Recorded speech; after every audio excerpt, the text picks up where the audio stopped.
It's time to double your pleasure. Welcome to the Daily Dime. I'm Jim Bassel. We've got a pair of overtime and 2 plays of the night. So let's jump in as the Lakers handle some unfinished business in a rematch with the Warriors. Kobe Bryant, Steven Jackson. It's the Lakers and Warriors for the second straight night. Second quarter, how about Baron Davis finishing the run, reversing off the window. He had 30 for the game. Later on, Monte Ellis playing Beat the Buzzer. They heave from beyond the arc. Golden State up 11 at the break. Fourth quarter, they're down 3. Davis and Ellis hooking up. It's a 1-point game. They went to OT in the extra session. Golden State up 4.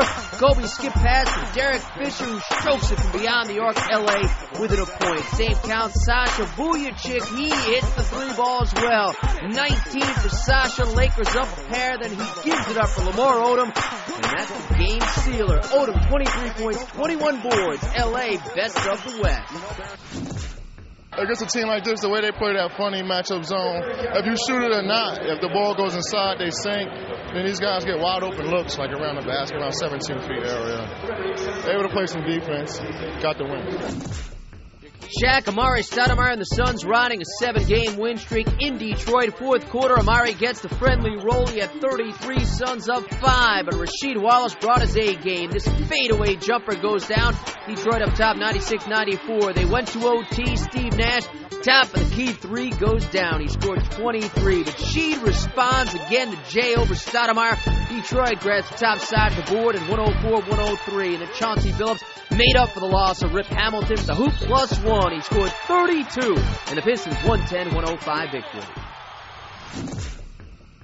It was a big game for us. That team is really surging. It come out early, and I was getting a lot of jump shots and just couldn't stick them. So I said, if I can't make that, I'll just try to go to the hole and create some contact and try to get on the free throw line and get some easy ones that I know I can make. The Suns' 7-game win streak comes to an end, but there have been clear signs that Shaq has managed to mesh with this open court offense. It certainly gives Phoenix confidence in a conference stacked with nightly challenges. With more, here's Tim Legler. When you have 2 guys that are dominant in the paint, the way they had Shaquille O'Neal alongside Amari Stoudemire, it's going to take time to figure out where exactly you're going to put these guys every trip up the floor. And I think early on they were kind of bumping into each other. Early on they had Shaq running too many pick and rolls out on the floor. They had Amari Stoudemire playing a traditional 4 spot with Shaq setting those pick and rolls that Amari used to set when he was the 5. The problem with that, Shaquille O'Neal was taking a little bit too long after coming off the pick with Steve Nash of getting to the basket, and the offense was bogging down. Now they've simplified things. They told Shaq, you know what? Just be big. Get down on the block, occupy space. Amari Stoudemire's back at the top of the key running pick and rolls, and Shaq is down there occupying defenders, and that's really the difference now. They've got an efficiency in their offense because they've simplified where they put Shaquille O'Neal on the floor. And during this stretch, together, 42 points, 20 boards, and a sick 59% from the field combined. These 2 guys are now starting to play off of each other. They're reading each other. Their offense is clicking. As a result, their defense is better because they have a chance to set up when you're that efficient offensively.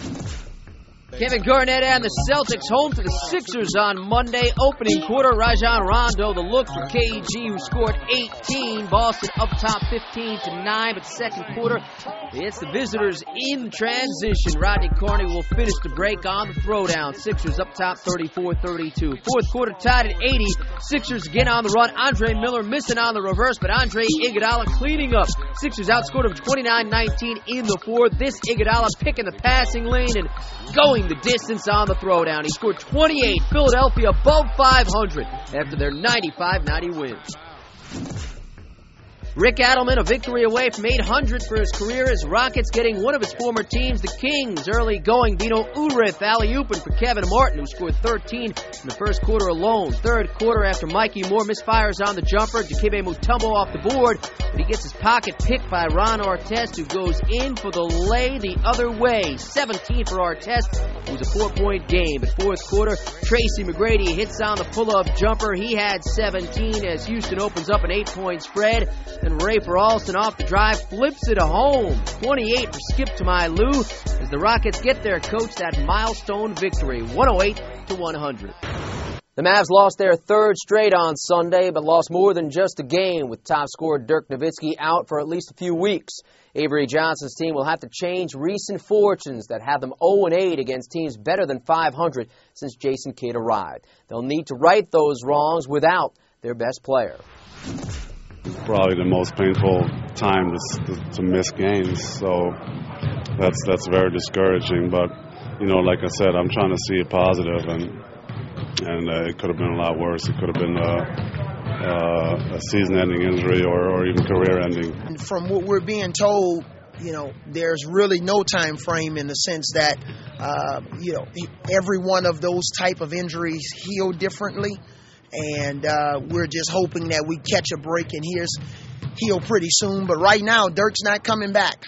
And that's the way we got to look at it. And in the meantime, we got to have some really good efforts from the whole team. Other news around the league, Pacers CEO Donnie Walsh is leaving Indiana to take a job with the New York Knicks. He'll do so for 3 years and $15 million, while Pacer President Larry Bird will take over the additional front office responsibilities. Gilbert Arenas has been put on the back burner for the Wiz for at least another week. He's played in only 8 games this season, averaging 22 points and 6 assists. He's been sidelined with a knee injury.